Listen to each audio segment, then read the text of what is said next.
कराची के इलाका शमसी सोसाइटी में जहां पर कत्ल की लर्ज़ाहेज़ वारदात हुई है। एक शख्स जिसका नाम फवाद है, उसने मुबैना तौर पर अपनी 3 बेटियों और अपनी अहलिया का कत्ल किया है, वो भी छुरियों के वार से। आपका बिल्कुल साथ जुड़ा हुआ घर है। उर्दू पॉइंट की वीडियोस देखने के लिए हमारा चैनल सब्सक्राइब कीजिए और बेल के आइकन पर क्लिक कीजिए ताकि आप हमारी तमाम आने वाली वीडियोस से बाखबर रह सकें। अस्सलाम वालेकुम नाज़रीन, उर्दू पॉइंट में खुशामदीद। मैं हूं आपका मेज़बान ज़ोहेब मंशा। इस वक्त हम कराची के इलाका शमसी सोसाइटी में मौजूद हैं, जहां पर कत्ल की लर्ज़ाहेज़ वारदात हुई है। एक शख्स जिसका नाम फवाद है, उसने मुबैना तौर पर अपनी 3 बेटियों जिनकी उम्र तकरीबन 10 से 16 साल के दरमियान है और अपनी अहलिया का कत्ल किया है। अब तक की न्यूज़ के मुताबिक ये जो शख्स है इस वक्त अस्पताल में मौजूद है और जो बच्चे हैं उनकी डेड बॉडीज़ भी अस्पताल में पहुँचा दी गई हैं। अगर इलाके के बारे में बताएँ तो ये इलाका भी अच्छा खासा इलाका है कराची की। उन कच्ची बस्तियों की तरह नहीं है कि जहाँ पर लोगों को बहुत ज़्यादा माली मसाइल का सामना होता है। इलाका अच्छा है, घर अच्छे बने हुए हैं। घर भी लग रहा है कि ये नया बना है, चूँकि ऊपर वाला जो हिस्सा है इसके ऊपर वाले पोर्शन में अभी तक कलर पेंट नहीं हुआ। इसका मतलब है कि ये नया घर है और रेनोवेशन के प्रोसेस में है, इसलिए ये न्यूज़ शॉकिंग है। चूँकि एक ऐसे इलाके में और एक ऐसे घर में इस तरह बच्चों का कत्ल हो जाना और फिर वो जो खुद शख्स है वो भी ज़ख्मी हालत में है। ये तो पुलिस का मौक़िफ़ है कि वो शख्स खुद ही कातिल हो सकता है अपने बच्चों और बीवी का, लेकिन जब इन्वेस्टिगेशन होगी तो नेक्स्ट आगे मालूम होगा। हमसाए हमारे साथ मौजूद हैं। अंकल बताइएगा कि आपके हमसाए हैं, कभी ऐसा आपने सुना हो कि आपस में लड़ाई झगड़ा करते हो? रेपुटेशन इनकी कैसी थी? नहीं, बहुत अच्छे लोग थे, कोई ऐसी बात नहीं। फवाद को आप जानते हैं? बस बाहर निकलते थे ये लोग, आने जाने के टाइम देखते थे, सलाम दुआ होती थी। कोई अच्छे लोग हैं। वाक़या बहुत अफसोसनाक है। कभी अभी यही सवालात उठ रहे हैं कि अगर उसने खुद भी मारने की कोशिश की है तो आवाज़ें वगैरह आई होंगी। आपका बिल्कुल साथ जुड़ा हुआ घर है। कोई आवाज़ नहीं, कोई नहीं। पहले कभी लड़ा करते थे? नहीं, कभी नहीं। बहुत अच्छे लोग थे। कितने भाई हैं? 2 भाई हैं ये। आपस में भाई सब सेट हैं, कोई लड़ाई बहुत झगड़ा अच्छे नहीं लोग थे। नहीं, कोई बहुत अच्छे लोग थे। बच्चे स्कूल वगैरह जाते थे नॉर्मल कैजुअली जैसे? नॉर्मल, बहुत अच्छे लोग थे। लेकिन ये बहुत शॉकिंग न्यूज़ है, चूँकि पुलिस का जो अब तक मौक़िफ़ है उनका कहना है कि खुद इस फवाद नामी शख्स ने बच्चों को मारा होगा। ये एक बड़ी शॉकिंग न्यूज़ है। जी, पुलिस जो बेहतर, यानी वो अंदर वो लोग गए थे, हमें नहीं पता, हम लोग तो बाहर थे। हमने उनको फ़ोन कर दिया था, बाकी वही बेहतर समझ सकते हैं। कितने अरसे से यहाँ इस घर में रह रही है ये फैमिली? 5 साल से रह रहे हैं। किराएदार हैं या मालिक हैं? किराएदार हैं। तो आप कितने अरसे से हैं यहाँ पर?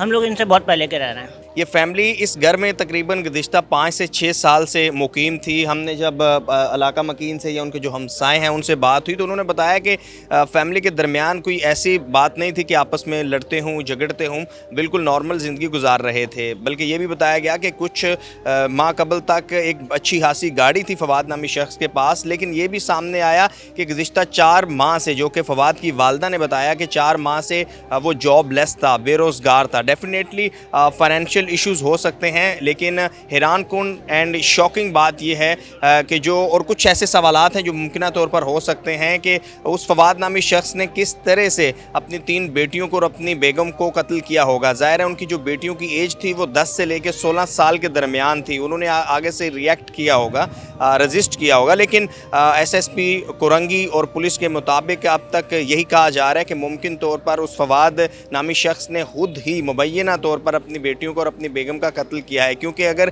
इस घर की अगर आप फिज़िकली देखें तो इस घर के पीछे से कोई ऐसा दरवाज़ा नहीं है कि कोई और दाखिल हो सके। सामने से एक ही रास्ता है, ऊपर ग्रिल लगी हुई है और घर की सिचुएशन देखें तो ऊपर वाला हिस्सा जो है वो अभी ऐसे है कि जैसे रेनोवेशन के प्रोसेस में ऊपर वाले हिस्से में कलर या पेंट वगैरह नहीं हुआ।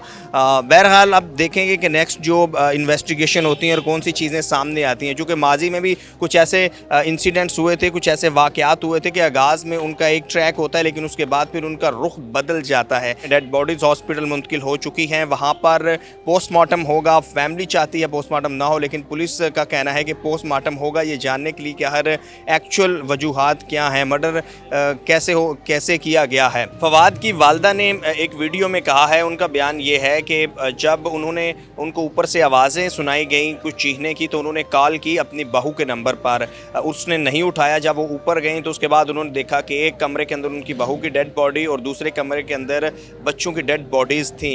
लेकिन इस सारे वाक़े को लेकर जहाँ पर 2-3 मौक़िफ़ सामने आ रहे हैं, इस सारी सूरत हाल को देखें तो कुछ सवालात भी जन्म लेते हैं और शुकूक व शबात भी जन्म लेते हैं। पुलिस का कहना है ये मर्डर खुद फवाद ने किया है, जबकि इस जो वालदा हैं उनका कहना है कि फवाद गुज़िश्ता 4 माह से जॉबलेस था। उनका बेटा जो हमसाए हैं उनका कहना है कि ये माली तौर पर मुस्तहकम है और कोई ऐसे वाक़यात नहीं हुए कि ये आपस में रोज़ाना की बिना पर लड़ते झगड़ते हों। सो ऐसा क्या हुआ कि फवाद जो है, जो कि पुलिस के मुताबिक मुबैना तौर पर उसने खुद मर्डर किया है, तो ऐसा क्या हुआ कि हर फवाद ने अपने ही बच्चों को कत्ल कर दिया, अपनी ही बेगम को कत्ल कर दिया? और अगर ऐसा नहीं हुआ तो फिर कौन हो सकता है, किसने और क्यों कत्ल किया होगा? ये सारे सवालात के जवाबात आइंदा आने वाले दिनों में जैसे इन्वेस्टिगेशन होगी तो बहुत सारे सवालात के जवाबात सामने आएंगे। लेकिन कराची के हवाले से ये एक शॉकिंग न्यूज़ है और इससे बड़ी न्यूज़ नहीं हो सकती कि एक ऐसा माशरा जहाँ पर जॉइंट फैमिली सिस्टम हो, जहाँ पर सब अच्छे तरीके से रह रहे हों, वहाँ पर सडनली एक ये न्यूज़ आए